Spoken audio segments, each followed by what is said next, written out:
Hi everyone, this is Zoaib. In this clip, I want to share with you an instructional design model that is focused on motivation, and it's called ARCS. A stands for attention, R stands for relevance, C stands for confidence, and S stands for satisfaction. Now, as you will hear these acronyms, you would be curious that this does not talk about the typical instructional design models that we have talked in the past regarding ADDIE or backward design. This is more focused on motivation, which means that you have to develop a model that motivates the learner to complete their learning experience.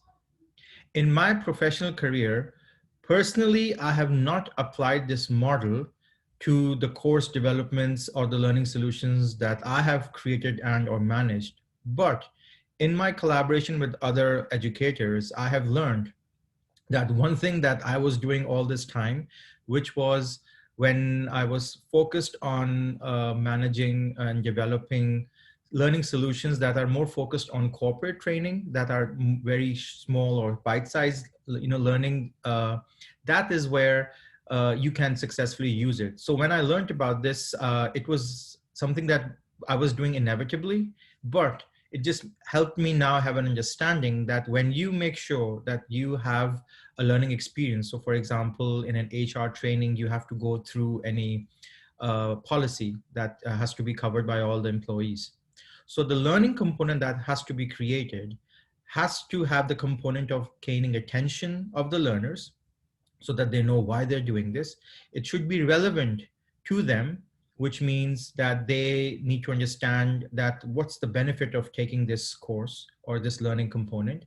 The confidence, because, and it can be applied to any other learning style, but from my personal experience, what I've seen is, and based on my collaboration, that for learning components for corporate trainings, this is a very suited model and is being used successfully.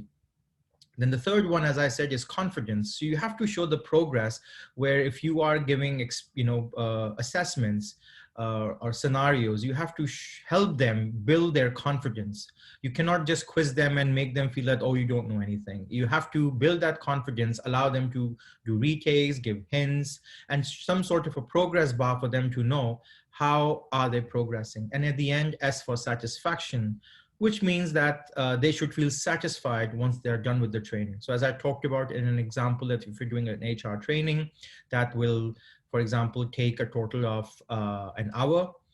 So it has to gain their attention, the learner's attention. It has to show the relevancy. It has to make sure that that experience create confidence in the learner, that they understand what they're supposed to do.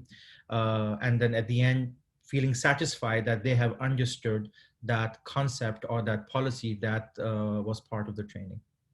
So hopefully you can also try these models.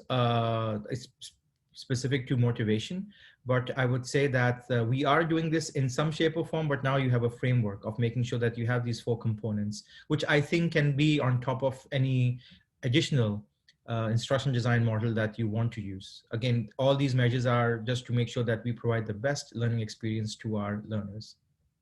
I hope you find this useful.